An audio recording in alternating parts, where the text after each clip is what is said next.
The preparation of colloidal solution. अगला term लिखेंगे micelle formation. Write down the next term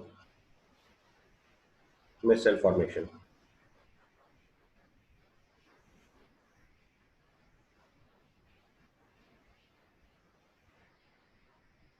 तो micelles आपको पता है एसोसिएटेड कोलाइड्स होते हैं, एग्रीगेट मॉलिक्यूल्स फॉर्म होते हैं। तो कैसे प्रिपेयर होते हैं इस प्रोसेस को लिखना है। तो देखो मिसल्स के केस में आपको बताया था ये सोप्स एंड डिटर्जेंट्स के केसेस हैं, या जितने सर्फेक्टेंट्स हैं उस कैटेगरी में आते हैं। तो कोई भी सोप या डिटर्जेंट अगर आप चेक करोगे,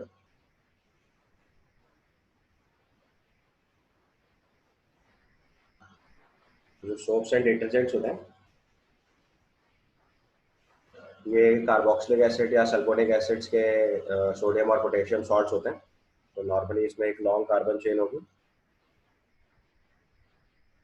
ऐसे एक बड़ी सी कार्बन चेन होगी। एंड में जाके या तो कार्बोक्सिलिक एसिड ग्रुप होगा CO माइनस, या फिर SO3 माइनस ग्रुप होगा। सोप के केस में नॉर्मली कार्बोक्सिलिक एसिड ग्रुप होता है, और डिटर्जेंट्स के केस में नॉर्मली सल्फोनिक एसिड ग्रुप होता है। तो this is a kind of group. तो इसमें देखो ध्यान से अगर आप नोटिस करो तो ये जो लॉन्ग कार्बन चेन है ये वाटर रिपेलेंट पार्ट है क्योंकि ऑर्गेनिक है। और जो बाद में देखो जो CO माइनस Na+ वाला पार्ट है ये वाटर अट्रैक्टेंट है। ठीक है। तो इस केस को हम लोग अलग अलग दो टर्म बोलते हैं। इस वाले पार्ट को जो मैंने येलो कलर से मार्क किया है इसको हम लोग हाइड्रोफोबिक टेल बोलते हैं। This is referred as hydrophobic. Hydrophobic मतलब वाटर रिपेलेंट, तो हाइड्रोफोबिक टेल बोलते हैं इसको। और जो आगे CO माइनस पार्ट लगा हुआ है इसको हम लोग हाइड्रोफिलिक हेड बोलते हैं।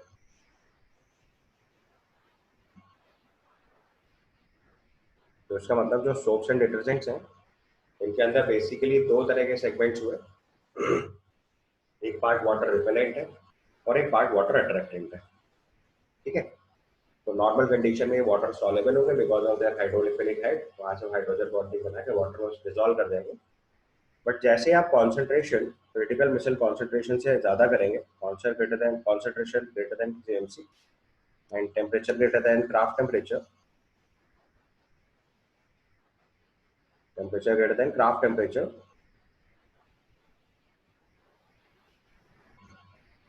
तो फिर क्या होता है कि जो वाटर रिपेलेंट पार्ट है और जो वाटर अट्रैक्टेड पार्ट है वो इस तरीके से सेग्रीगेट करते हैं कि एक स्फेरिकल शेप क्रिएट हो जाए जिसका पार्टिकल साइज कोलाइडल रेंज में आ जाए।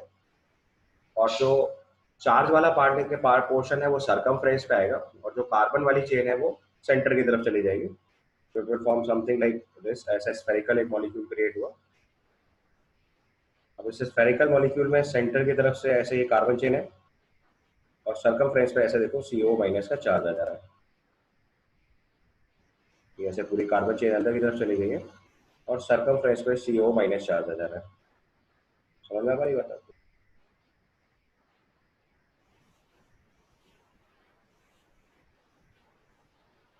ये चीज क्लियर हुई आपको? तो यहाँ पे COO minus charge, negative charge वाला पार्ट जितना भी है या जो आयनिक पार्ट है वो सरकमफ्रेंस पे आ जा रहा है, और जितनी कार्बन चेन वाला पार्ट था वो पूरा स्फीयर के अंदर की तरफ चला गया। ऐसे करके आपका जो फॉर्म क्रिएट हो गई उसको हम लोग बोलते हैं मिसल। और चूंकि आयनिक फॉर्म में है तो आप इसी को आयनिक मिसल भी बोल सकते हो। ठीक है। तो इसमें अगर आप ध्यान से देखोगे तो ये जो वाटर रिपेलेंट पार्ट था वो अंदर चला गया, और ये वाटर अट्रैक्टेंट पार्ट है, ये आपका हाइड्रोफिलिक पार्ट है, और ये आपका हाइड्रोफोबिक पार्ट है।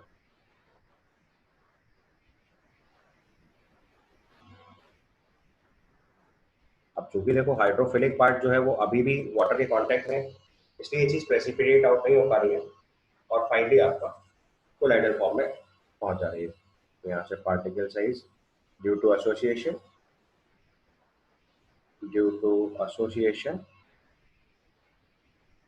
particle size reaches in colloidal range.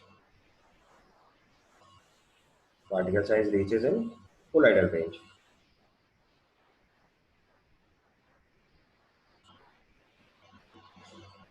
Due to association, particle size reaches a colloidal range.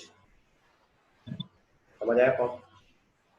अब ऐसे ही केस हमारे डिटर्जेंट्स के केस में हो सकता है. डिटर्जेंट्स के केस में भी आपको पता है it is SO3 minus Na plus होगा.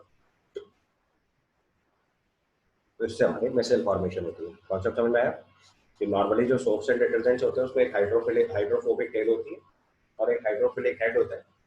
तो वाटर रिपेलेंट पार्ट है वो सेंटर की तरफ शिफ्ट कर गया. जो वाटर अट्रैक्टेंट पार्ट है वो सर्कमफ्रेंस पे आ गया और एक जाइंट मॉलिक्यूल क्रिएट हो गया जो कोलाइडल रेंज में आ जाता है. तो इससे आपकी मेसेल फॉर्मेशन हो जाती है. ठीक है.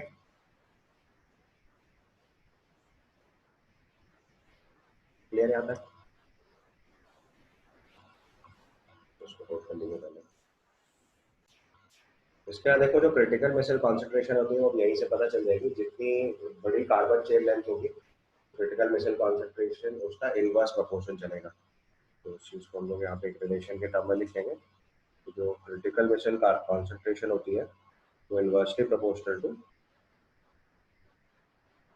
कार्बन चेन लेंथ आएगी. Critical micelle concentration will be inversely proportional to carbon chain length.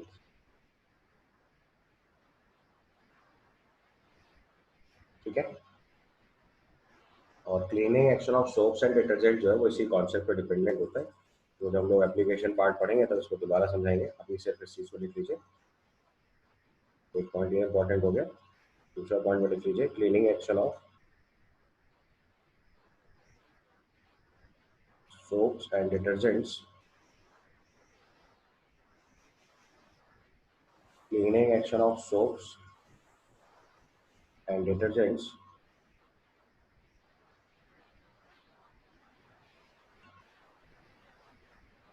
cleaning action of soap and detergents is due to micelle formation.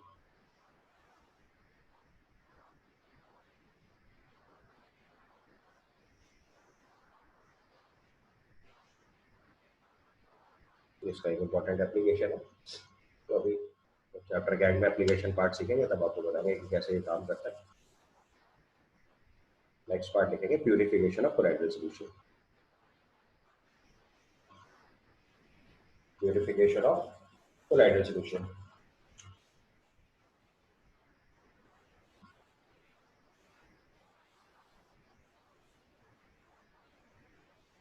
Purification of colloidal solution.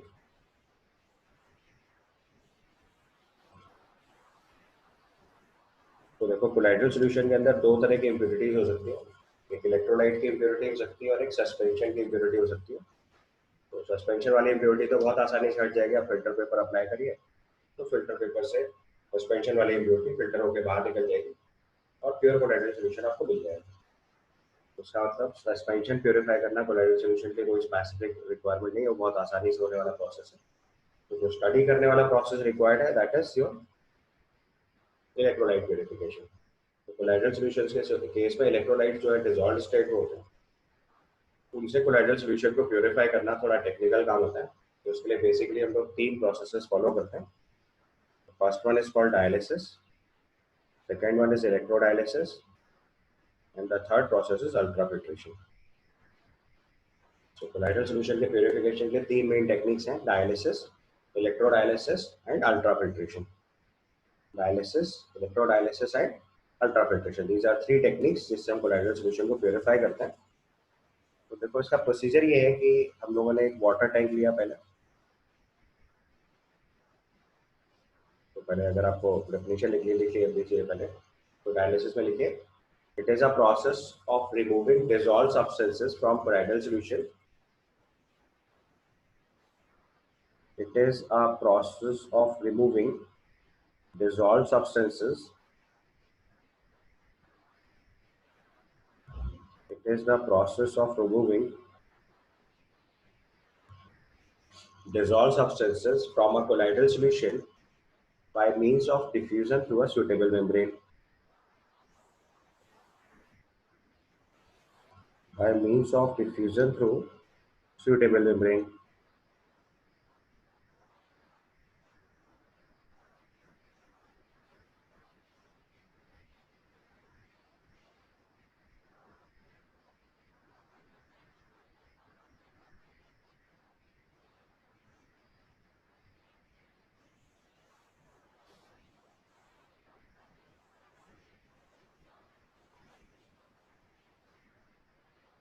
तो ऐसे हमने एक मेम्ब्रेन लिया,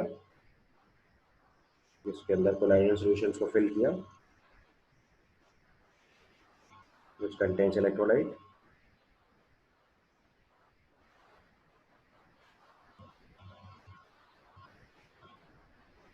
और इस टैंक में हमने वाटर सप्लाई कर दी। यहाँ से इसका वाटर इनटेक दे रहे हैं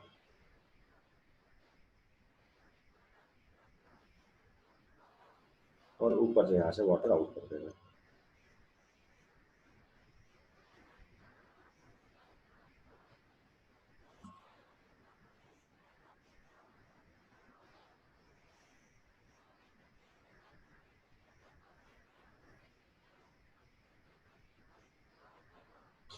इस प्रोसेस को बोलते हैं डायलिसिस। ठीक है, हमने क्या करा, एक मेम्ब्रेन ली जिसका पोर साइज ऐसा लिया कि जिससे कोलाइडल फॉर्म बाहर ना निकले, केवल इलेक्ट्रोलाइट बाहर निकले, और उसको फ्लो ऑफ वाटर में अगर हमने प्लेस कर दिया तो क्या होगा कि वाटर उस मेम्ब्रेन के अंदर जाएगा, इलेक्ट्रोलाइट्स को डिसॉल्व करेगा और बाहर निकाल देगा, तो प्योर कोलाइडल सॉल्यूशन मेम्ब्रेन के अंदर बचेगा। इस प्रोसेस को बोलते हैं डायलिसिस। हमारा ब्लड भी एक कोलाइडल सॉल्यूशन होता है और ब्लड के अंदर डिफरेंट मेटाबॉलिक एक्टिविटीज के थ्रू बहुत सारे इलेक्ट्रोलाइट्स अंदर आते जाते हैं। हमारी किडनी भी यही प्रोसेस फॉलो करती है। तो ब्लड के प्योरिफिकेशन के जो किडनी फंक्शन करती है वो भी एक काइंड ऑफ डायलिसिस है, ऑल्दो डायलिसिस का बहुत एडवांस वर्जन है एक तरीके से समझे तो। और इन केस ऑफ किडनी फेलियर हम लोग एक्सटर्नल डायलिसिस कराते हैं। तो सेम प्रोसीजर है, ब्लड का purification, blood is a colloidal solution, तो उसमें जो एक्सेस इलेक्ट्रोलाइट्स आ जाते हैं उनको रिमूव करने का प्रोसेस जो है वो डायलिसिस ही होता है।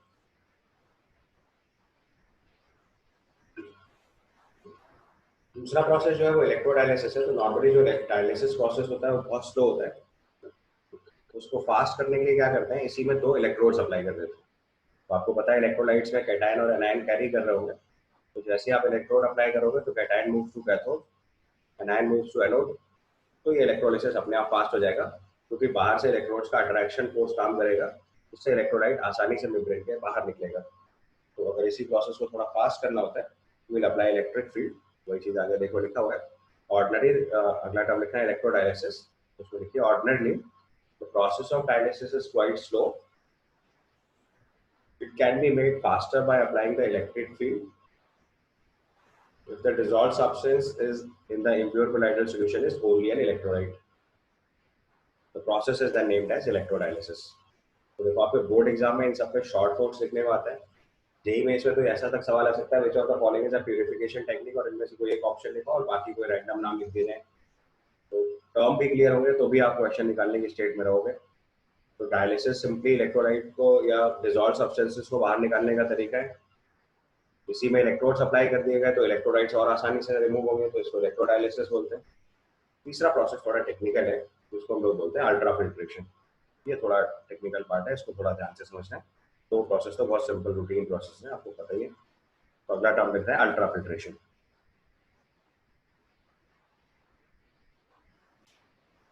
तो अल्ट्रा फिल्ट्रेशन प्रोसेस में क्या करते हैं कि जो सेपरेशन प्रोसेस है उसके लिए मेम्ब्रेन पहले डिजाइन करी जाती है। डायलिसिस एंड इलेक्ट्रोडायलिसिस में normally common animal membranes use कर लिए जाते हैं या केमिकल मेम्ब्रेन्स यूज की जाती है।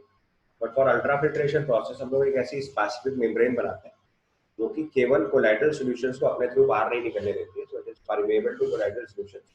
उसके अलावा जितने भी सब्सटेंसेस हैं वो सब इससे बाहर आ जाएंगे। ठीक है, so it is permeable to all the substances except colloidal solution. तो ये एक ऐसी मेम्ब्रेन बनाएंगे जो केवल कोलाइडल सॉल्यूशन को अपने थ्रू नहीं जाने देगी, उसके अलावा बाकी सारे सब्सटेंसेस को अलाउ करेगी। तो ध्यान से देखेंगे, it's given ultrafiltration is a process of separating the colloidal particles from the solvent of soluble solutes present in the colloidal solution by specially prepared filter pipettes। तो उसका जो की वर्ड है वो है specially prepared filters. Normal dialysis में आप membranes के लिए स्पेसिफिसिटी नहीं अप्लाई करते, but in case of ultra filtration we are using specially prepared filters. ठीक है, which are permeable to all the substances except colloidal solution. तो ये दूसरी इंपॉर्टेंट बात हुई, ऐसे फिल्टर्स बनाने होते हैं जो permeable to all the substance except colloidal solution है। ठीक है, तो ऐसा फिल्टर पेपर बनाया हमने जो permeable to all the substances except colloidal solution.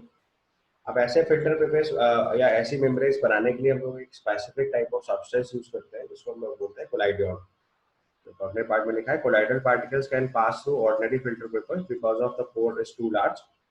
However, the pores of the filter papers can be reduced in size by impregnating with collodion solution to stop the flow of colloidal particles. ये next point आपके लिए important हो गया. Pores of filter papers can be reduced in size by impregnating with collodion solution. फिर इसमें जो common question आता है वो collodion का example होता है. अगले point में बात करिए.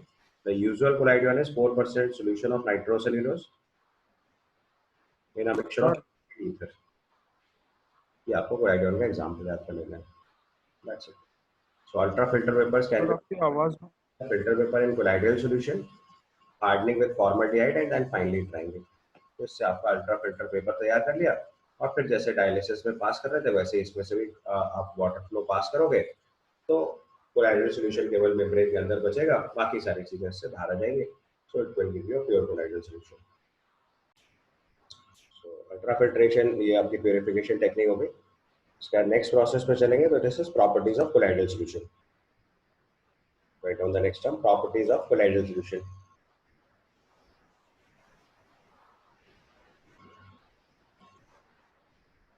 Write down the next term, properties of colloidal solution.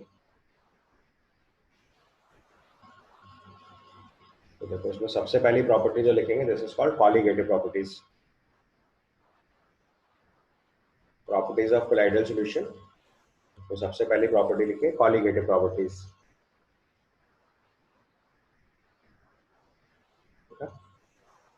तो देखो कॉलिगेटिव प्रॉपर्टीज हम लोगों ने सॉल्यूशंस के केस में पढ़ी थी.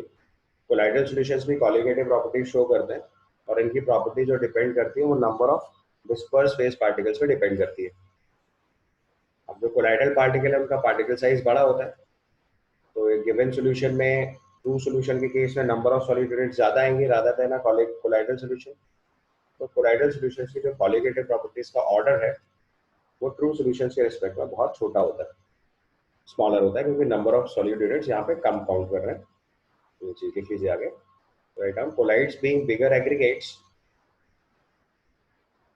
colloids being bigger aggregates have lesser number of units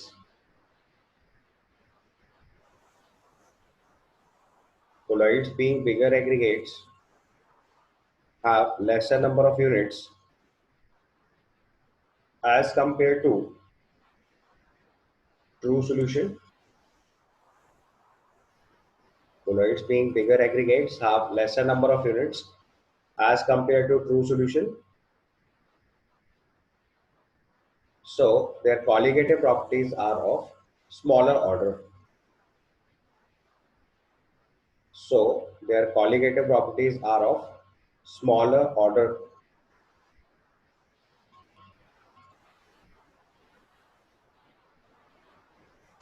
So their colligative properties are of smaller order. ठीक है. दूसरी प्रॉपर्टी लिखेंगे, थोड़ी इंपॉर्टेंट है. This is Tyndall effect. ये एक्चुअली में optical property of colloidal solution है. तो नेक्स्ट प्रॉपर्टी लिखिए टिंडल इफेक्ट.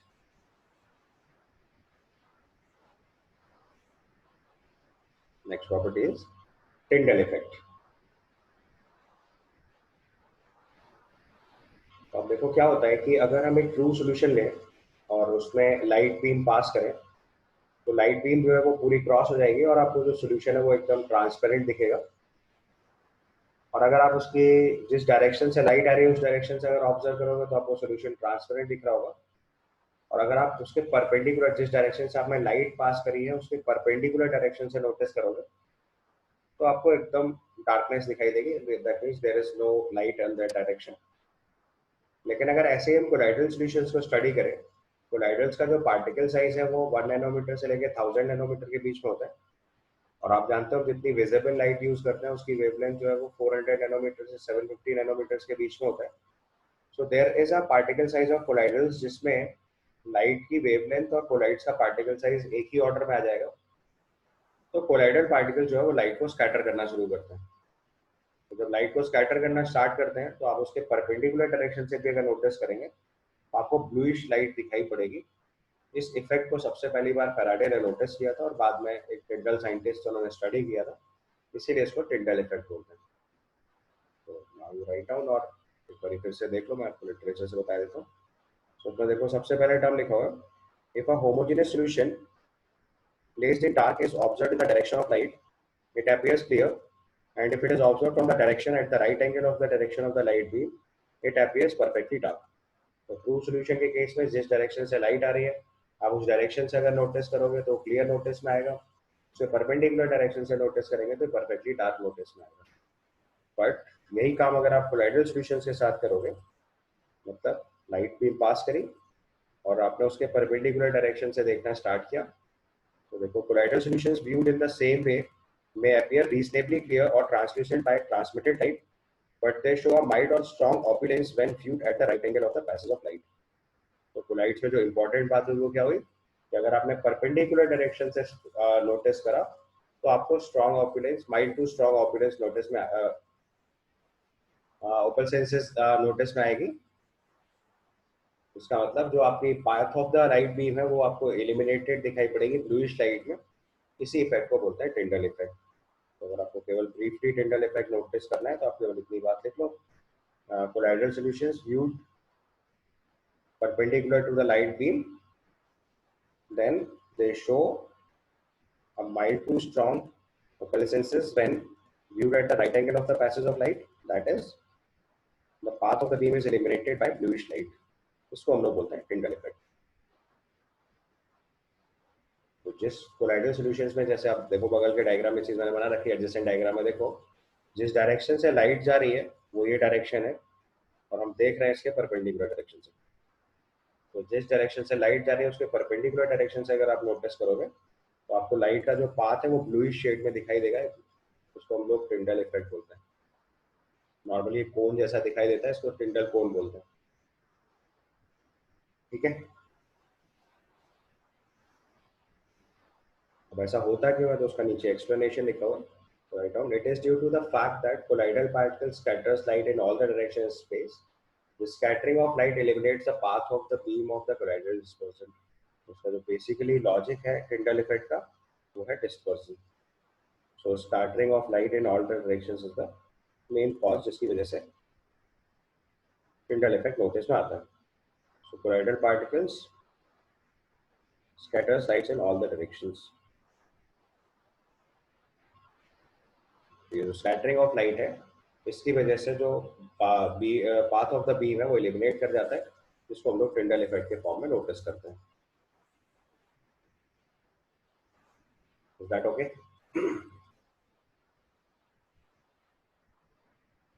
अब टिंडल इफेक्ट जो है उसको ऑब्जर्व करने के लिए दो मेजर कंडीशन सेटिस्फाई होना जरूरी है। लास्ट टाइम जो क्वेश्चन आया था वो इसी सेगमेंट से आया था, तो उसको जरा ध्यान से हाईलाइट कर लेना। So Tyndall effect is observed only when the following two conditions are satisfied. दो इंपॉर्टेंट कंडीशंस है। कंडीशन नंबर 1 की जो डिस्पर्स फेज का डायमीटर है वो वेवलेंथ के ऑर्डर में होना चाहिए। मतलब अगर कोलाइडल पार्टिकल्स बहुत छोटे हैं, यानी 1 नैनोमीटर से लेकर 100 नैनोमीटर वाला ब्रैकेट है, तो उसमें टिंडल इफेक्ट बहुत रेयरली ऑब्जर्व होता है। बट टिंडल इफेक्ट अगर क्लियरली नोटिस करना है तो जो डायमीटर ऑफ डिस्पर्स पार्टिकल है वो of the order of wavelength of the light हो। यहाँ पे लिखा हुआ है the diameter of the disperse particle is not much smaller than the wavelength of the light use. तो लाइट की जो वेवलेंथ है लगभग उसी के ऑर्डर में अगर हमारा डायमीटर ऑफ डिस्पर्स पार्टिकल होगा तो आपको टिंडल इफेक्ट नोटिस में आएगा। दूसरा, refractive index of disperse phase और डिस्पर्जन मीडियम में सिग्निफिकेंट डिफरेंस होना चाहिए सो दैट लाइट उन दोनों फॉर्म में डिफरेंशिएट कर पाए। तो the refractive index in the disperse phase and dispersion medium differs greatly in magnitude. दो कंडीशंस है। डायमीटर ऑफ डिस्पर्स पार्टिकल जो है वो कोलाइडल रेंज का, डायमीटर ऑफ डिस्पर्स पार्टिकल जो है लाइट की वेवलेंथ के ऑर्डर का होना चाहिए, और disperse phase and dispersion medium के जो रिफ्रैक्टिव इंडेक्सेस हैं उनका डिफरेंस जो है सिग्निफिकेंटली गुड होना चाहिए। So refractive indexes of disperse phase and dispersion medium में सिग्निफिकेंट डिफरेंस होना चाहिए, और डायमीटर ऑफ डिस्पर्स पार्टिकल और वेवलेंथ ऑफ लाइट लगभग लगभग एक ऑर्डर की मिल जाए तो बेटर होगा। अगर गैप बहुत ज्यादा होगा तो फिर टिंडल इफेक्ट नोटिस में नहीं आता है। तो दीज आर टू कंडीशंस। तो बेसिकली 3-4 इंपॉर्टेंट बातें हुई। पहली चीज, लाइट जिस डायरेक्शन से पास करी उसके परपेंडिकुलर डायरेक्शन से अगर हम नोटिस कर रहे हैं और हमें पाथ ऑफ लाइट बीम दिखाई दे रहा है ब्लू शेड में, तो उसको टिंडल इफेक्ट बोलते हैं। ऐसा होता किस वजह से? स्कैटरिंग ऑफ लाइट की वजह से। और ऐसी चीज ऑब्जर्व करने के लिए दो टिपिकल कंडीशन चाहिए। एक, डायमीटर ऑफ डिस्पर्स पार्टिकल जो है वो वेवलेंथ के ऑर्डर में होना चाहिए, और refractive indexes of disperse phase and dispersive medium greatly differ करने चाहिए या उनके बीच में सिग्निफिकेंट डिफरेंस होना चाहिए। क्लियर? तो उसको प्रॉपर्ली नोट कर लीजिए। नेक्स्ट प्रॉपर्टी लिखेंगे कलर्स इन कोलाइडल सॉल्यूशन। तो next property is colours in colloidal solution. तो जो कलर ऑफ कोलाइडल सॉल्यूशन होता है वो डिपेंड करता है कि लाइट ने कौन सी वेवलेंथ को स्कैटर किया है। तो सबसे पहले यही पॉइंट हाईलाइट कर लीजिए। The colour of colloidal solution depends on the wavelength of light scattered by the dispersed particle. The color of colloidal solution depends on the wavelength of light scattered by dispersed particle. ठीक है?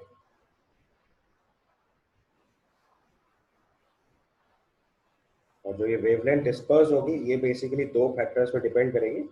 It depends on the size and the nature of the colloidal particle. तो मतलब collide का कितना particle size है और उसका क्या नेचर है, इसके ऊपर ये बात डिपेंड करेगी कि जो लाइट स्कैटर कर रही है उसकी वेवलेंथ क्या आएगी। यानी कि कलर इस बात पे डिपेंड करता है कि पार्टिकल साइज क्या है और नेचर ऑफ पार्टिकल्स क्या है। ठीक है? ये पॉइंट एक और फैक्टर पे डिपेंड करता है, that is the colour of the colloidal solution also changes with the manner in which the observer receives the light. तो ये चीज एक और फैक्टर पे डिपेंडेंट है। So the colour of the colloidal solution also changes when the manner in which observer receives the light. तो मतलब आप किस लाइट से इस चीज को मतलब आप नोटिस कर रहे हैं कलर को, इससे फर्क पड़ता है। उसके दो टिपिकल एग्जांपल है जिनमें क्वेश्चंस आते हैं। सबसे पहला मिल्क और वाटर का सोल्यूशन पूछा जाता है। तो अगर आप milk and water colloidal solution देखेंगे, so milk and water colloidal solution appears blue. Milk and water colloidal solution appears blue when viewed in the reflected light and red when viewed in transmitted light. तो अगर आप reflected light से milk और water solution देखेंगे तो blue shade का दिखेगा, और अगर ये चीज ट्रांसमिटेड लाइट से देखी जाएगी तो रेड कलर का दिखेगा। और ये चीज अगर गोल्ड के साथ नोटिस करी जाए तो देखो पार्टिकल साइज के साथ यहाँ कलर चेंज होता है।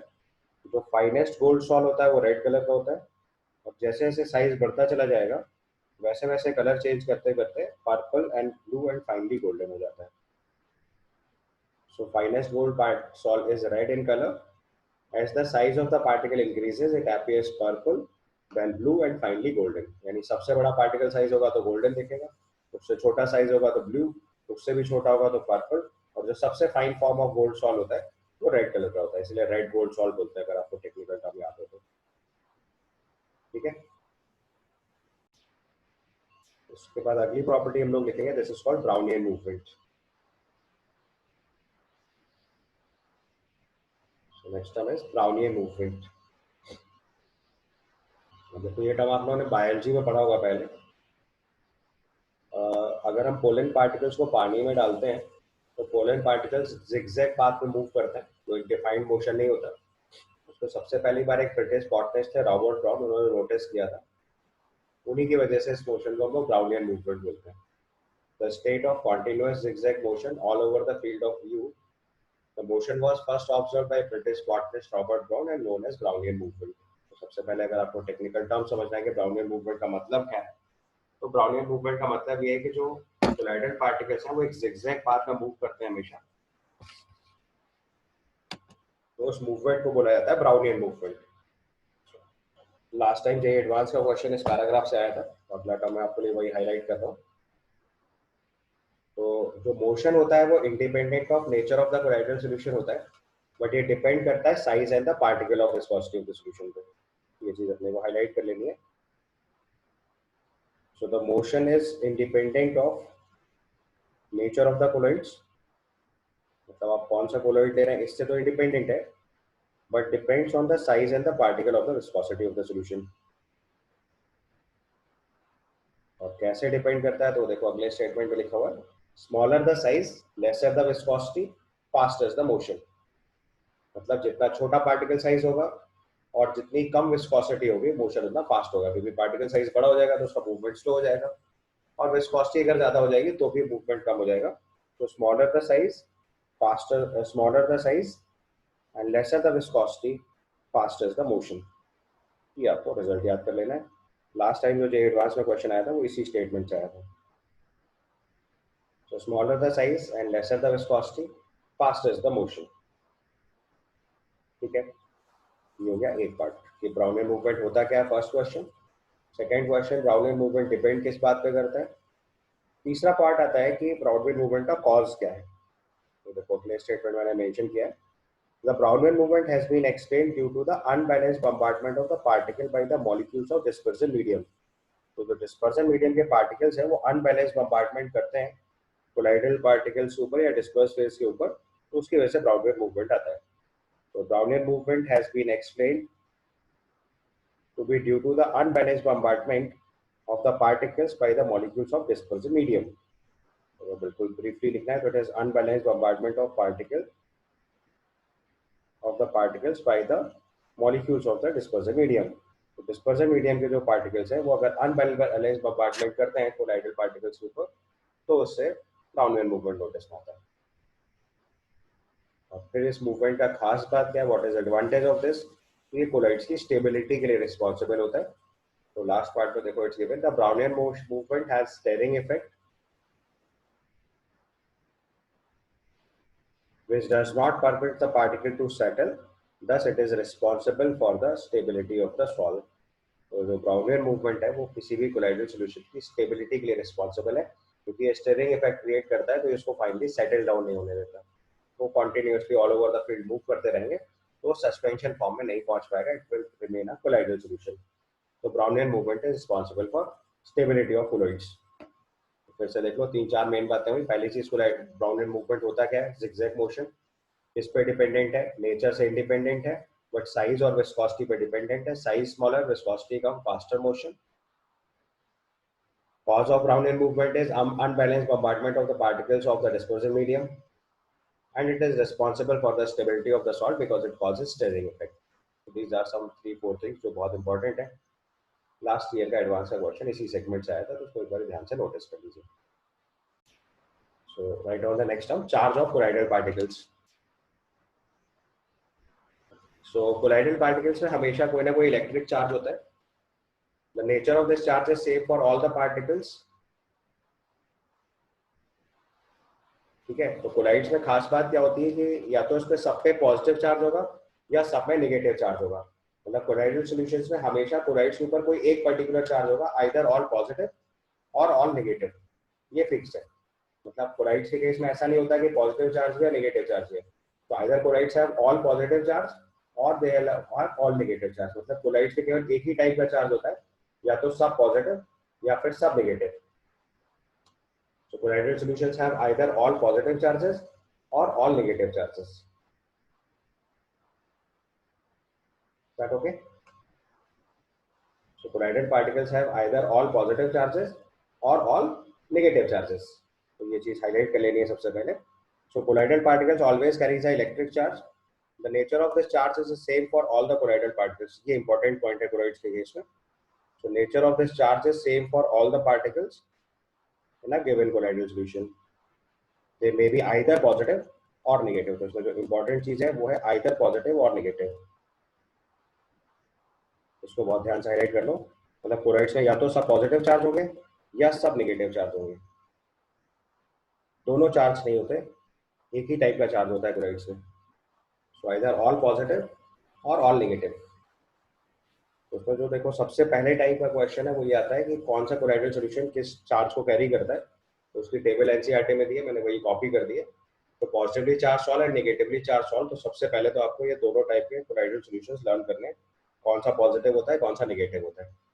देखो उसको याद करने का सबसे पहले सिंपल तरीका, जितने भी हाइड्रेटेड मेटालिक ऑक्साइड्स हो गए, जैसे Al2O3 है, Cr2O3 है, Fe2O3 है, तो इन सबके हाइड्रोक्साइड्स आसानी से प्रेसिपिटेट होते हैं। ये जितने भी कोलाइडल सॉल्यूशंस है ये पॉजिटिवली चार्ज सॉल्ट होते हैं। तो ऑल हाइड्रेटेड मेटालिक ऑक्साइड्स और metallic hydroxides are positively charge salt. इसके अगेंस्ट में जितने भी मेटल्स हैं वो सब नेगेटिवली चार्ज सॉल्व होते हैं। ठीक है, या और दूसरे तरीके से बताऊं तो अगर लर्न करना है तो इसको मतलब कंपैरेटिव याद करो तो आसानी से याद हो जाएगा। तो जो मेटालिक ऑक्साइड्स है वो पॉजिटिवली चार्ज सॉल्व है, सल्फाइड जो है वो नेगेटिवली चार्ज सॉल्व है। तो oxide positive, sulphide negative. Basic dyes जितनी भी है वो सब पॉजिटिव है, और एसिडिक डाइज जितनी भी है वो सब नेगेटिव है। यानी कि मिथिलीन ब्लू जो है वो पॉजिटिवली चार्ज कोलाइडल सोल्यूशन हुआ, ईओसिन, कॉन्गो रेड सॉल्ट्स, है ना, फ्लोरोसिन जो आपको बताया था, ये सब एसिडिक डाइज है, तो ये सब नेगेटिवली चार्ज सॉल्व हो गए। इसके बाद जो ऑक्साइड्स होते हैं ये आपके पॉजिटिवली चार्ज सॉल्व है, और जो मेटल्स होते हैं वो नेगेटिवली चार्ज सॉल्व है। जितने नेचुरल कोलाइडल सॉल्यूशंस हैं जैसे गम, जिलेटिन, क्ले, चारकोल, ये सब आपके नेगेटिवली चार्ज कोलाइडल सॉल्यूशंस होते हैं। और ब्लड का जो हीमोग्लोबिन पार्ट है ये आपका पॉजिटिवली चार्ज सॉल्व होता है। बट एक चीज बहुत अच्छे से याद रखनी है, क्योंकि इसमें ये चीज नहीं लिखी हुई है, तो ये बुक में मेंशन नहीं है, अपनी कॉपी में ध्यान से लिखो कि ब्लड जो एक्चुअली में होता है वो नेगेटिवली चार्ज कोलाइडल सॉल्यूशन होता है। ब्लड का जो हीमोग्लोबिन पार्ट है वो पॉजिटिवली चार्ज कोलाइडल सॉल्यूशन है। बट ब्लड के अंदर जो प्रोटीन कंटेंट होता है, एल्यूमिनाइड्स बेसिकली बोलते हैं उसको, तो जो ब्लड है वो एक्चुअली में नेगेटिवली चार्ज कोलाइडल सॉल्यूशन होता है। तो अगर कहीं क्वेश्चन पूछा जाएगा ब्लड का टाइप क्या होता है, तो blood is a negatively charge colloidal solution. NCERT ने इसको थोड़ा जल्दीबाजी में इधर लिख दिया है, ब्लड लिख दिया है हीमोग्लोबिन के साथ, तो वो प्रॉब्लम कर गया। Haemoglobin is actually part of a blood, RBC का पार्ट है, तो वो पॉजिटिवली चार्ज कोलाइडल सॉल्यूशन होता है। बट जो ब्लड का मेन कंपोनेंट है प्रोटीन, जो मेजर ब्लड कंटेंट है, वो सब नेगेटिवली चार्ज कोलाइड होता है। तो ये अच्छे से हाईलाइट कर लो, क्योंकि बाकी सब तो एनसीईआरटी में लिखा हुआ है। तो जो ब्लड है वो नेगेटिवली चार्ज कोलाइडल सॉल्यूशन होता है, ये बात अलग से याद रखनी है। तो highlight this point, this is most important at this moment, क्योंकि एनसीईआरटी में केवल उन्होंने हीमोग्लोबिन लिखा हुआ है, ब्लड के बारे में नहीं लिखा हुआ है, तो ज्यादातर लोग यहाँ कंफ्यूज कर जाते हैं।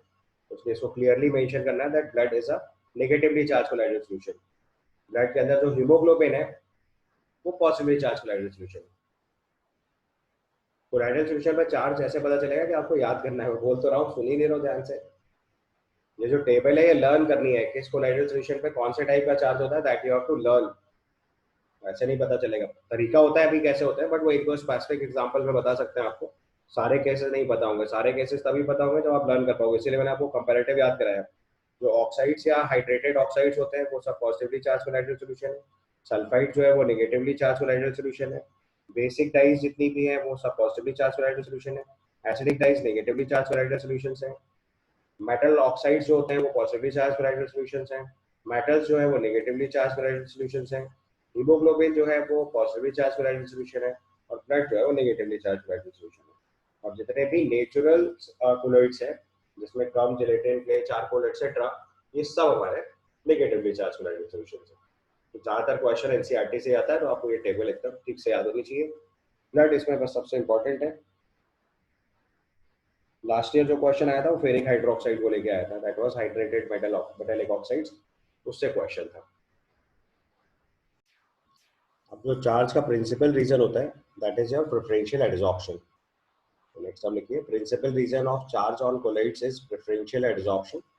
ऑल्दो चार्ज आने के बहुत सारे रीजन होते हैं, फ्रिक्शनल रबिंग भी बोल सकते हो आप, इलेक्ट्रॉनिक डिस्पर्जन बोल सकते हो, बट जो प्रिंसिपल रीजन जिससे ज्यादातर कोलॉइड्स में चार्ज आता है that is the preferential adsorption. तो हम लिखेंगे principal reason of charge of colloids is preferential adsorption. तो ध्यान रखना ये भी एडसॉर्प्शन का एक एप्लीकेशन है, जैसे पेप्टाइजेशन में एडसॉर्प्शन था वैसे ही चार्ज ऑन कोलॉइड्स के लिए भी रीजन क्या है, प्रेफरेंशियल एडसॉर्प्शन।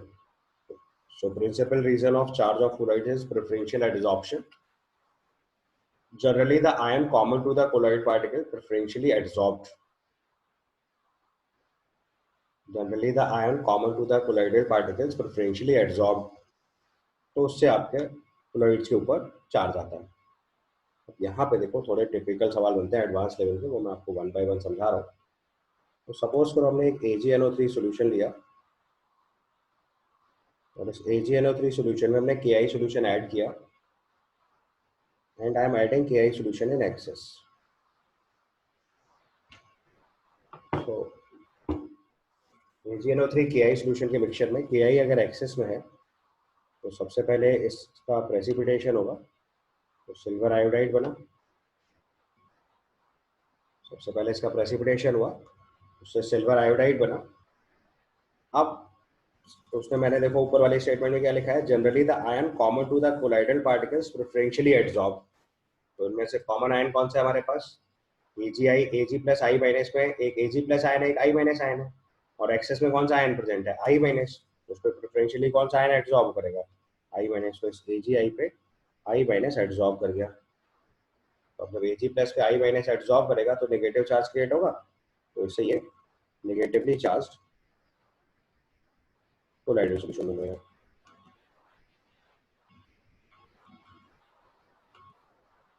यहाँ पे अगर आप ध्यान से नोटिस करोगे तो जो आई माइनस है ये आपका आयन एड्सॉर्ब हुआ है।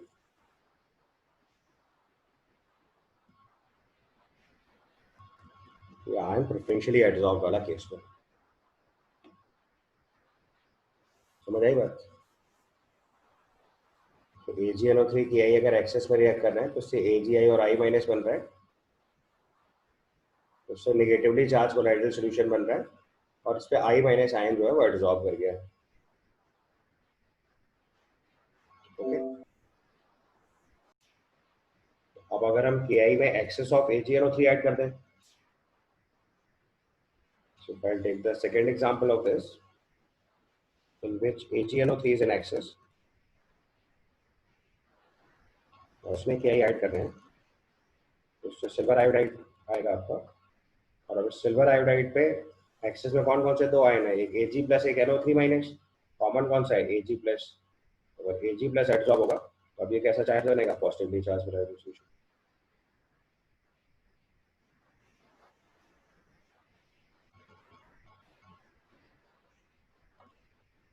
समझ आई बात? तो कौन सा आयन प्रेफरेंशियली एड्सॉर्ब हुआ उसके बेसिस पे कलर आता है।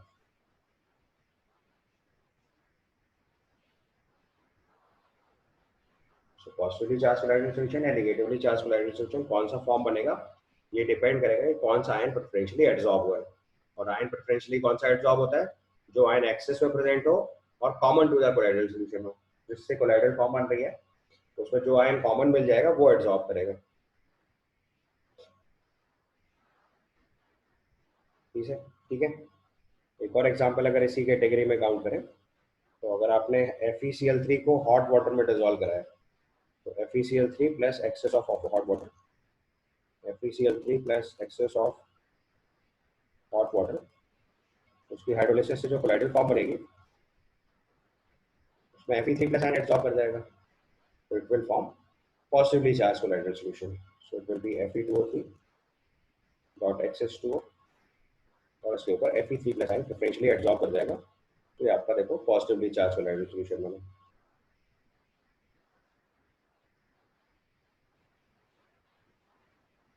और अगर इसी सॉल्यूशन को NaOH में बना दें तो उसमें OH माइनस एक्सेस मिल जाएगा, तो वो नेगेटिवली चार्ज कोलाइडल सॉल्यूशन बन जाएगा। इसी स्टेप में अगर हम FeCl3 में NaOH ऐड कर देंगे,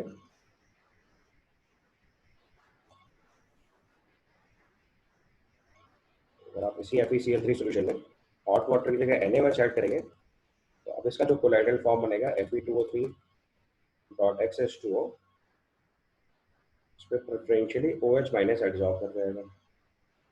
तो प्रेफरेंशियली OH माइनस एड्सॉर्ब कर जाएगा, तो अब ये कैसा कोलाइडल सॉल्यूशन मिल जाएगा, नेगेटिवली चार्ज। समझ आया? तो कौन सा आयन प्रेफरेंशियली एड्सॉर्ब कर रहा है उसके बेसिस पे कलर आता है, उसके बेसिस पे चार्ज आता है।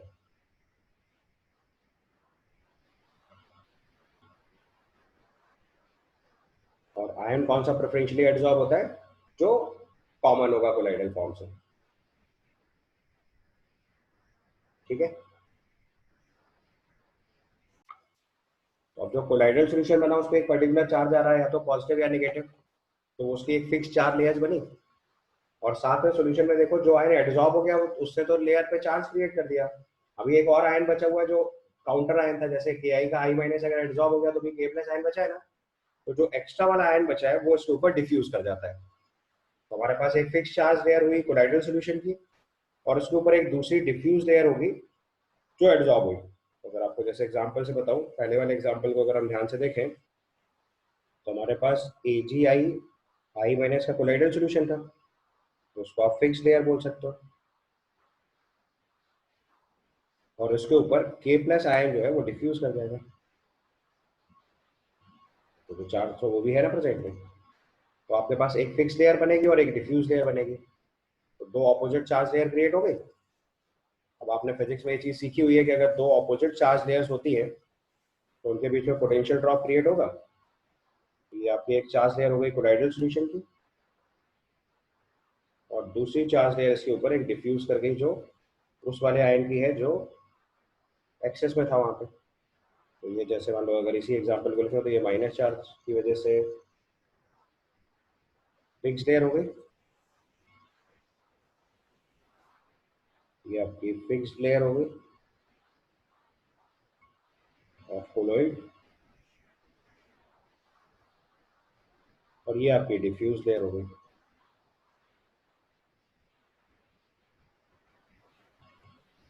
और डिफ्यूज लेयर जो है उसमें ऑपोजिट चार्ज है।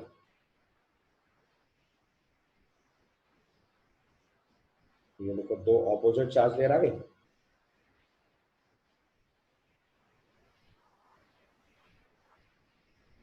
ये दोनों आपके लिए ऑपोजिट चार्ज लेयर होगी।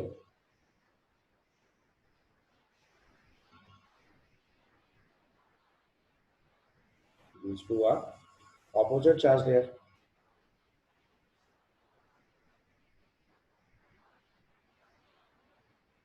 और आप लोगों ने कॉन्सेप्ट पढ़ रखा है फिजिक्स में, अगर दो ऑपोजिट चार्ज लेयर्स हो गई तो उनके बीच में पोटेंशियल ड्रॉप क्रिएट होगा। अगर दो ऑपोजिट चार्ज लेयर्स हो गए तो उनके बीच में क्या होगा, पोटेंशियल ड्रॉप क्रिएट होगा। इस पोटेंशियल ड्रॉप को हम लोग यहाँ पे इलेक्ट्रोकाइनेटिक पोटेंशियल या जीटा पोटेंशियल बोलते हैं। इसको हम लोग इलेक्ट्रोकाइनेटिक पोटेंशियल या फिर जीटा पोटेंशियल बोलते हैं। देखो नीचे इसी चीज को मैंने मेंशन किया हुआ है, the combination of two charge layers of opposite charges around the collider particles is called Helmholtz electrical double layer। It's called Helmholtz electrical double layer। पहला इंपॉर्टेंट टर्म हुआ हेल्महोल्ट्ज इलेक्ट्रिकल डबल लेयर। तो समझ में आया Helmholtz electrical double layer कौन सी है, तो मैंने ऊपर बनाई हुई है।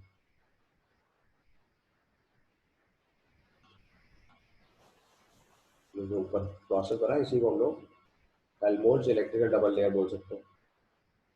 This is Helmholtz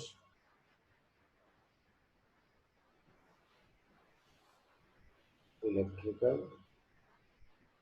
double layer. तो जो एक फिक्स चार्ज लेयर है और एक डिफ्यूज चार्ज लेयर है, तो ये जो दोनों लेयर्स का कॉम्बिनेशन है इसको टेक्निकल टर्म में बोलते हैं Helmholtz electrical double layer. The combination of two layers of opposite charges around the colloidal particle is called Helmholtz electrical double layer। तो एक चार्ज आया है डिफ्यूज आयन की वजह से, सॉरी एक चार्ज आया है एड्सॉर्ब्ड आयन की वजह से, और दूसरा चार्ज आ रहा है डिफ्यूज आयन की वजह से। तो एक आयन एड्सॉर्ब हुआ हुआ और एक आयन डिफ्यूज हुआ हुआ, तो दो ऑपोजिट चार्ज लेयर क्रिएट हो गए। उसको हम लोग टेक्निकल टर्म बोलते हैं हेल्महोल्ट्ज इलेक्ट्रिकल डबल लेयर। अब जो दो ऑपोजिट चार्ज लेयर हैं तो उनके बीच में डिफरेंस इन पोटेंशियल आएगा। तो उसके अगले पॉइंट में ये चीज मेंशन कर रखी है मैंने। तो इन दोनों चार्ज लेयर्स के बीच में क्या होगा, डिफरेंस ऑफ पोटेंशियल आएगा। तो difference in potential between these layers आएगा, ठीक है, डेफिनेटली, क्योंकि दो अपोजिट चार्ज लेयर्स के बीच में पोटेंशियल ड्रॉप आता है। So this potential difference between the fixed layer and the diffuse layer of opposite charges is called electrokinetic potential और जीटा पोटेंशियल। ये आपका दूसरा इंपॉर्टेंट टेक्निकल टर्म हो गया, इलेक्ट्रोकाइनेटिक पोटेंशियल और जीटा पोटेंशियल। तो ये दो अपोजिट चार्ज लेयर्स के बीच में पोटेंशियल ड्रॉप क्रिएट हुआ है, इसको हम लोग बोलते हैं इलेक्ट्रोकाइनेटिक पोटेंशियल या फिर जीटा पोटेंशियल। और इस वजह से कोलॉइड्स की स्टेबिलिटी बढ़ जाती है। The presence of equal and similar charges on colloidal particle is largely responsible in providing the stability to the colloidal solution. तो जितना ज्यादा इलेक्ट्रोकाइनेटिक पोटेंशियल है जीटा पोटेंशियल होगा, कोलॉइड्स की स्टेबिलिटी उतनी ज्यादा होगी। और कोलॉइड्स के ऊपर सब पे एक ही टाइप का चार्ज है, ये इसके लिए स्टेबिलिटी बढ़ाने में हेल्प करता है। The presence of equal and similar charges on colloidal particles is largely responsible in providing stability of the colloidal solution. ये इसका कीवर्ड है, तो याद रखना। तो तीन टेक्निकल बातें हुई, एक फिक्स चार्ज लेयर हुई कोलाइड्स के ऊपर जो एडजॉर्प्शन की वजह से बनी थी, एक डिफ्यूज चार्ज लेयर है, इन दोनों लेयर्स का जो कॉम्बिनेशन है उसको हेल्महोल्ट्ज इलेक्ट्रिकल डबल लेयर बोलते हैं। हेल्महोल्ट्ज इलेक्ट्रिकल डबल लेयर बनने की वजह से इसमें पोटेंशियल ड्रॉप क्रिएट होगा। पोटेंशियल ड्रॉप जो क्रिएट होगा उसको हम लोग बोलते हैं इलेक्ट्रोकाइनेटिक पोटेंशियल या जीटा पोटेंशियल। और जो ये इलेक्ट्रोकाइनेटिक पोटेंशियल या जीटा पोटेंशियल है, जितना ज्यादा होगा ये कोलॉइड्स की स्टेबिलिटी उतनी ज्यादा कराएगा। दूसरा पॉइंट याद रखना है कि जो कोलॉइड्स के ऊपर एक ही टाइप का चार्ज है वो कोलॉइड्स को स्टेबलाइज करने में हेल्प कर रहा है, ठीक है। The presence of equal and opposite charges on the colloidal particles is responsible for their stability of the colloidal solution. क्योंकि इनके बीच में हमेशा रिपल्सिव फोर्सेस काम करते रहेंगे, तो ये कभी भी इसको सेटल नहीं होने देंगे. So repulsive forces between the charged particles having the same charges prevents them to form collapsing or aggregating.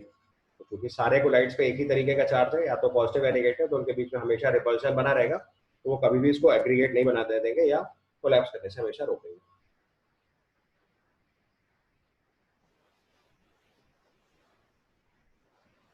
Aggregate बनने या एग्रीगेटिंग कभी नहीं हो पाएगी, इस वजह से कोलाइड्स की स्टेबिलिटी के लिए रिस्पॉन्सिबल है. ठीक है. इसका नेक्स्ट प्रॉपर्टी लिखेंगे इलेक्ट्रोफोरेसिस. ये इसकी इलेक्ट्रिकल प्रॉपर्टीज पे आ गया हम लोग. तो कोलॉइड्स की इलेक्ट्रिकल प्रॉपर्टीज में सबसे पहला टेक्निकल टर्म लिखना है अपने को electrophoresis. Right on the term electrophoresis.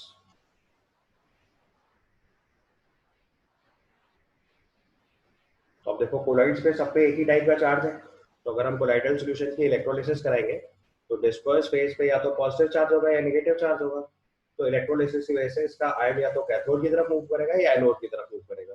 तो उसमें इलेक्ट्रोलिसिस के प्रोसेस में किसी एक इलेक्ट्रोड की तरफ मूवमेंट दिखेगा, आइदर कैथोड और anode, because they all have same type of charge, आता है पॉजिटिव और नेगेटिव. ये पॉइंट मेंशन कर लीजिए. The existence of charge on colloidal particles is confirmed by electrophoresis experiment. When electrical potential is applied across the two platinum electrodes dipping in a colloidal solution, the colloidal particles move towards one or the another electrode. ये important point है, देखो यहाँ पे. The colloidal particles moves towards one or another electrode. So the colloidal particles moves towards one or other electrode. और है, ध्यान से notice करना, दोनों नहीं होते. इलेक्ट्रोलाइट में कैथोड और एनोड दोनों की तरफ मूवमेंट होता है. कोलॉइड्स में या तो कैथोड की तरफ मूवमेंट होगा या एनोड की तरफ मूवमेंट होगा. So the colloid particles moves towards one or the other electrode. The movement of colloidal particles under the applied electric field is called electrophoresis. Positively charged particle moves towards cathode while negatively charged particle moves towards anode. ये आप जानते हैं पहले electrolysis से. तो बस में important point केवल इतना है कि जो कोलाइडल सॉल्यूशन की इलेक्ट्रोलिसिस है उसमें जितना भी मूवमेंट होगा that will be either towards cathode और towards anode. Both movements are not possible because colloids have only one type of charge, either positive or negative. ठीक है. उसको बोलते हैं इलेक्ट्रोफोरेसिस. अब अगर किसी प्रोसेस से अगर आप कोलाइडल सॉल्यूशन के अंदर कोलाइडल जो डिस्पर्स फेज था उसकी इलेक्ट्रोलिसिस को रोक दें, तो फिर जो डिस्पर्जन मीडियम है उसकी इलेक्ट्रोलिसिस स्टार्ट हो जाती है. उसको टेक्निकल टर्म में बोलते हैं इलेक्ट्रोऑस्मोसिस. ये और इंपॉर्टेंट टर्म है. So it's given by electrophoresis that movement of the particles is prevented by some suitable means. It is observed that dispersion medium begins to move in the electric field. This phenomenon is termed as electroosmosis. तो जब तक disperse phase की electrolysis होगी तब तक electrophoresis, और जैसे ही dispersion medium की इलेक्ट्रोलिसिस स्टार्ट हो जाएगी दिस इज इलेक्ट्रोऑस्मोसिस. समझ आया? जब तक आपकी इलेक्ट्रोलिसिस डिस्पर्स फेज के लिए होगी तब तक इलेक्ट्रोफोरेसिस, जैसे ही इलेक्ट्रोलिसिस डिस्पर्जन मीडियम के लिए स्टार्ट हो जाएगी इलेक्ट्रोऑस्मोसिस. समझ आ गया? चाहो तो इस चीज को अलग से हाईलाइट कर लो. अगर इलेक्ट्रोफोरेसिस है, डिस्पर्स फेज के लिए इलेक्ट्रोलिसिस हो रही है, डिस्पर्स फेज के लिए इलेक्ट्रोलिसिस हो रही है, तो उसको बोलते हैं इलेक्ट्रोफोरेसिस. और अगर यही काम डिस्पर्जन मीडियम के लिए हो गया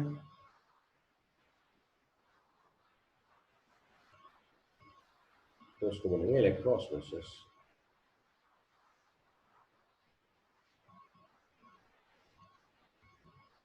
डिस्पर्स फेज के लिए अगर इलेक्ट्रोलिसिस होगी तो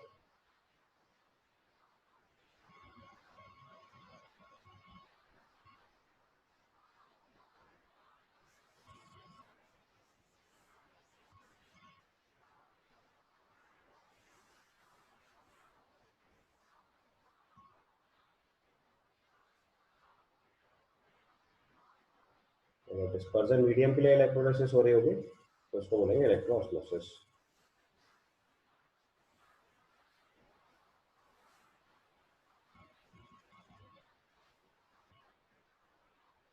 इलेक्ट्रोऑस्मोसिस. ठीक है.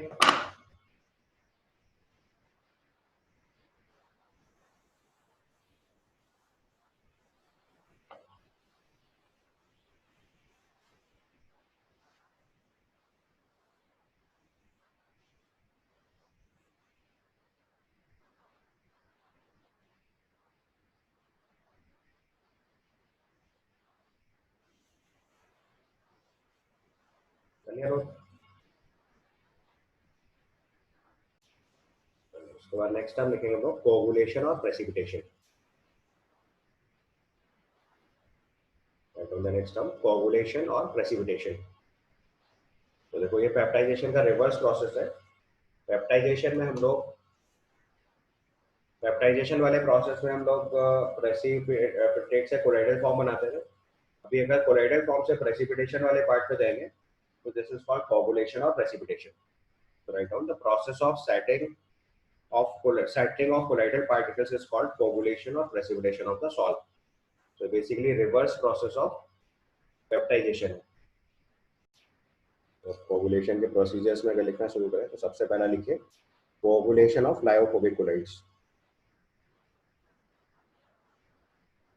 Coagulation of lyophobic colloids. अब देखो यहाँ से जो सेगमेंट है वो जे एडवांस के लिए बहुत ज़्यादा इंपॉर्टेंट है।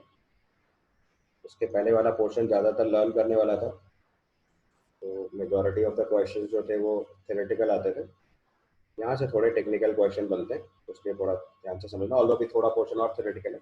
जैसे हम लोग देखेंगे कोगुलेशन कैसे कंट्रोल करते हैं, कौन कौन से फैक्टर्स होते हैं, वो चीज़ आएगी तभी देखते हैं। सो पहला टर्म लिख रहा है कोगुलेशन और प्रेसिपिटेशन। तो पहला टर्म लिखिए कोगुलेशन ऑफ लायोफोबिक कोलाइड्स। ठीक है, coagulation of lyophobic colloids. Coagulation of lyophobic colloids कराने के लिए there are certain methods. One by one लिखना स्टार्ट करेंगे। सबसे पहला मेथड लिखेंगे इलेक्ट्रोफोरेसिस। एक मिनट पहले आपको सिखाया। तो अगर आप किसी कोलोइड्स की इलेक्ट्रोफोरेसिस करा दोगे तो क्या होगा, उसका एक जो डिस्पर्स फेज है वो अपना किसी एक इलेक्ट्रोड पर जाके डिपॉजिट हो जाएगा, तो ये प्रेसिपिटेशन का काम हो जाएगा। तो write down deposition of colloids will takes place at one of the electrode. Deposition of colloid will takes place at one of the electrode.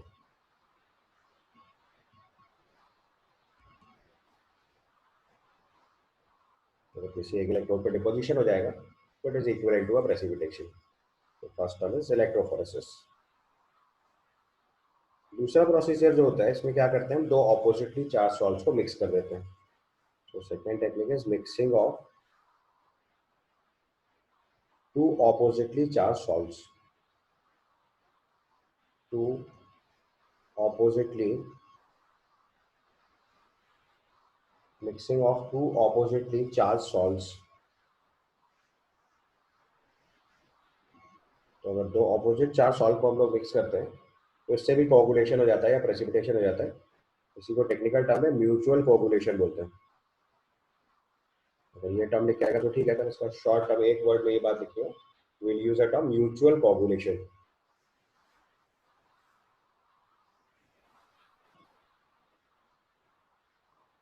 This is referred as mutual coagulation. Why mutual coagulation? क्योंकि एक colloidal solution दूसरे colloidal solution को precipitate करने में help कर रहा है, so we'll say mutual coagulation. तो अब जैसे अगर इसके टिपिकल एग्जांपल की बात करूं, सो लेट्स से हम लोगों ने हाइड्रेटेड Fe2O3 ले लिया।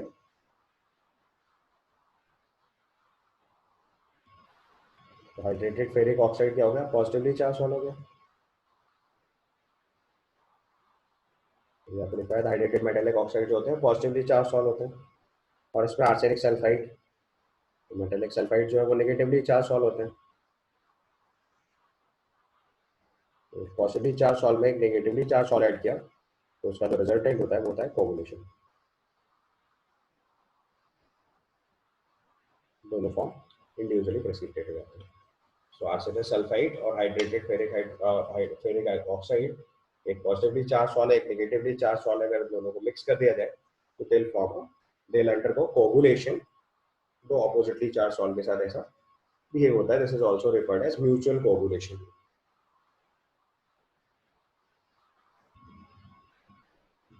ठीक है,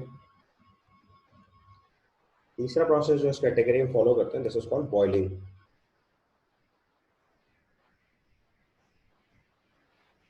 बॉइलिंग से क्या होगा, आप टेम्परेचर बढ़ा रहे हो, जो डिस्पर्जन मीडियम है वो कॉन्टिन्यूसली डिस्पर्स फेज पे कोलाइड करेगी, कोलिजन करेगी, और उस कोलिजन की वजह से क्या होगा कि जो उसके ऊपर एडजॉर्ब चार्ज लेयर थी वो ब्रेक कर जाएगा, और एडजॉर्ब चार्ज लेयर ब्रेक करेगा तो उससे कोलॉइड्स की स्टेबिलिटी कम हो जाएगी और वो फाइनली प्रेसिपिटेट कर जाएगा। तो बॉइलिंग से क्या होता है, boiling is also a cause जिससे हम कोगुलेशन करा सकते हैं। तो उसका प्रोसीजर क्या हुआ, it increases collision of dispersion medium, it increases collision of dispersion medium, it increases collision of dispersion medium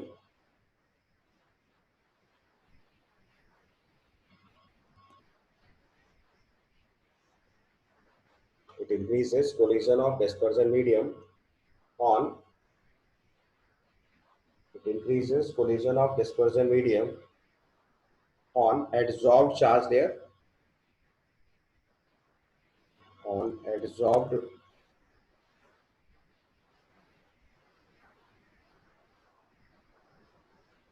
on adsorbed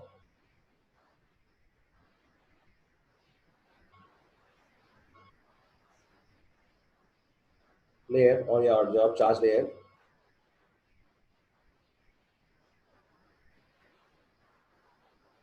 which reduces charge on the particles and leads to the coagulation, which reduces charge and leads to coagulation.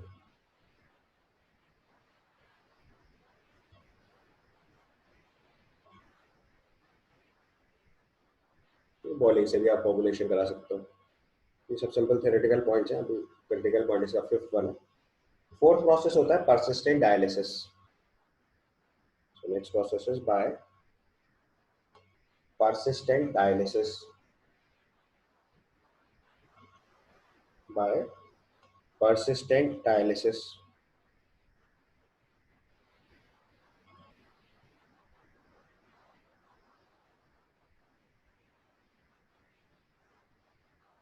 अगर आप dialysis continuously बार बार कराते जाओगे तो क्या होगा, उससे electrolyte का concentration कम होता जाएगा, और जैसे जैसे इलेक्ट्रोलाइट कंसेंट्रेशन कम होता जाएगा तो उसमें अल्टीमेटली क्या होगा, चार्ज खत्म हो जाएगा क्लोराइड्स का, तो उससे उसकी स्टेबिलिटी खत्म हो जाएगी। ठीक है, तो अगर आप बहुत देर तक on prolong dialysis, traces of electrolytes present in the salts are removed almost completely and chlorides becomes unstable and ultimately coagulates। तो persistent dialysis से क्या होगा, it decreases concentration of electrolyte, it decreases concentration of electrolyte,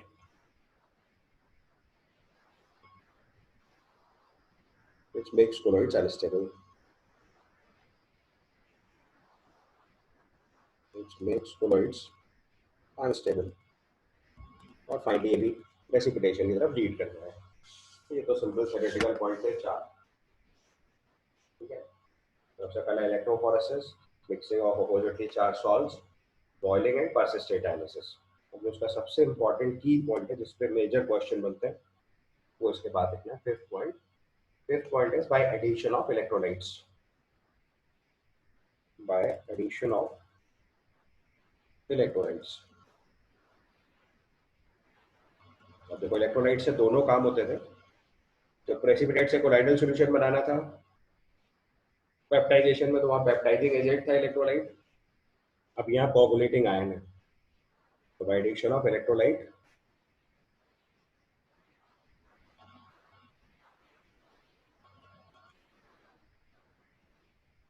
bye addition of electrolytes, ये भी आपको coagulate करने में help करेगा। By addition of electrolytes, so when excess of electrolyte is added, when excess of electrolyte is added,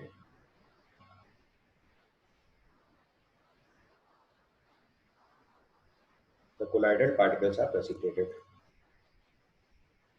the colloidal particles are precipitated। इस process में जो ion responsible होता है प्रेसिपिटेट कराने के लिए, उसको हम या तो कोगुलेटिंग आयन बोलते हैं या फ्लोकुलेटिंग आयन बोलते हैं। अपने बोर्ड में लिख लीजिए, the ion responsible for coagulation, the ions responsible for coagulation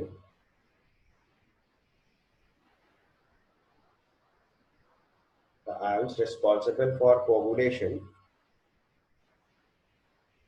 are known as coagulating ion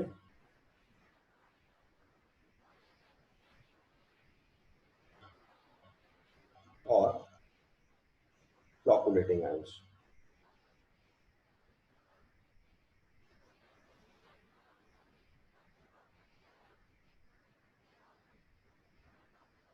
जो आयन कोगुलेशन के लिए रिस्पॉन्सिबल होते हैं उनको या तो फ्लोकुलेटिंग आयन बोलते हैं या फिर कोगुलेटिंग आयन बोलते हैं। सो कोगुलेटिंग आयंस और flocculating ions, these are the ions responsible for coagulation.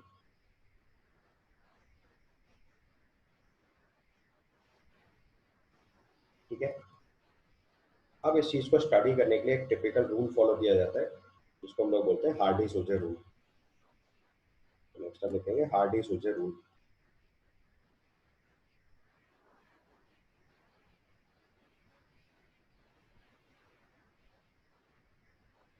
हार्डी-सूजर rule,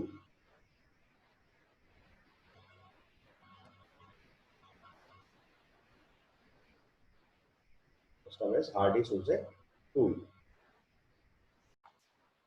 तो हार्डी-सूजर रूल में देखो लिखना है जो आयन न्यूट्रलाइजेशन कॉज करने के लिए रिस्पॉन्सिबल होता है उसको हमने कोगुलेटिंग आयन बोलते हैं, आपको एक मिनट पहले बताया। The ion responsible for neutralization of charge and particle is called coagulating ion या इसको फ्लोकुलेटिंग आयन बोलते हैं। ठीक है, अब यहाँ पे दो बेसिक रूल फॉलो किए जाते हैं जो मैं आपको वन बाय वन मार्क करा रहा हूँ। सबसे पहला rule the negative ion causes precipitation of positively charge salt and vice versa. This is first rule, जो आपको याद रखना है। तो अगर पॉजिटिव चार्ज का coagulation, positively charge coagulated solution का कोगुलेशन कराना है तो नेगेटिव आयन रिक्वायर्ड होता है, और नेगेटिवली चार्ज कोएगुलेटेड सॉल्यूशन का कोगुलेशन कराना होता है तो पॉजिटिवली चार्ज आयन रिक्वायर्ड होता है। और जो आयन कोगुलेशन के रिस्पॉन्सिबल होता है उसको हम लोग कोगुलेटिंग आयन या फ्लोकुलेटिंग आयन बोलते हैं। तो ion responsible for neutralization of charge on a particle is called coagulating ion. A negative ion causes precipitation of positively charged salt and vice versa, मतलब पॉजिटिव चार्ज के लिए नेगेटिव आयन रिक्वायर्ड होता है और negatively coagulated solution के positive charge required होता है। This is first rule.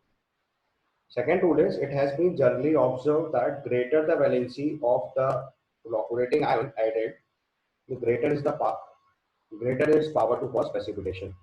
मतलब जिस आयन से आप कोगुलेशन करा रहे हो उसके पास जितना ज्यादा चार्ज होगा उसकी कोगुलेट कराने की पावर उतनी ज्यादा होगी, और इसी को हम लोग बोलते हैं हार्डी-सूजर रूल। अगर एग्जांपल से देखना है तो in the coagulation of negatively charge salt फ्लोकुलेटिंग power is in the order of Al3 + Ba2 + Na+। आप चार्ज देखो, अगर नेगेटिव चार्ज सॉल्ट का कोगुलेशन करा रहे हो आप तो पॉजिटिव चार्ज से होगा, Al3+ पे 3+ चार्ज है, Ba2+ पे 2+ चार्ज है, Na+ पे +1 चार्ज है। तो जिस पे जितना ज्यादा चार्ज होगा उसके कोगुलेट करने की पावर उतनी ज्यादा। और इसका उल्टा अगर देखेंगे, दैट इज अगर हमारे पास पॉजिटिवली चार्ज सॉल्ट है तो उसका कोगुलेशन किससे होगा, नेगेटिव आयन से। तो आप देखो FeCl6 4- सबसे ज्यादा कोगुलेशन कराएगा, फिर फॉस्फेट आयन, फिर सल्फेट आयन, फिर क्लोराइड आयन। FeCl6 4- पे 4- चार्ज है, फॉस्फेट पे 3- चार्ज है, सल्फेट पे 2- चार्ज है, क्लोराइड पे 1- चार्ज है। तो फ्लोरेटिंग पावर का जो ऑर्डर होगा ferrocyanide, phosphate, sulphate and chloride हो जाएगा। ठीक है, क्लियर यहाँ तक। और जिस कोलाइडल सॉल्यूशन की कोगुलेशन पावर ज्यादा होती है, जिस आयन की कोगुलेशन पावर ज्यादा होती है उसकी कोगुलेटिंग वैल्यू कम होती है।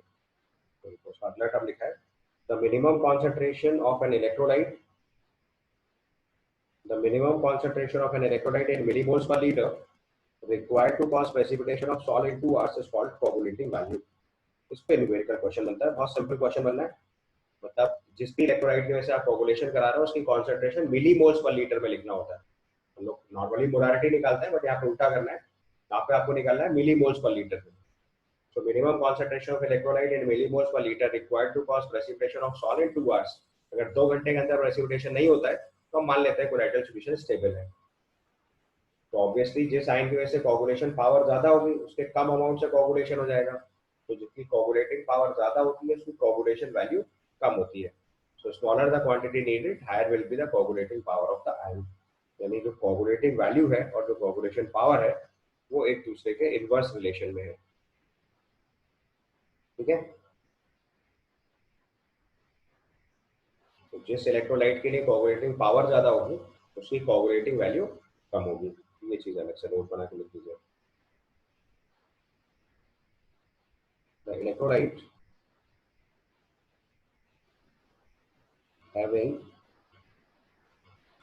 higher coagulating power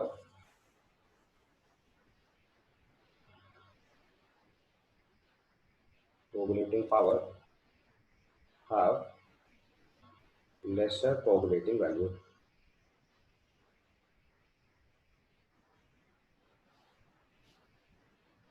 मतलब कोगुलेटिंग पावर का जो ऑर्डर होगा कोगुलेटिंग वैल्यू का ऑर्डर उसका एग्जैक्टली ऑपोजिट आएगा.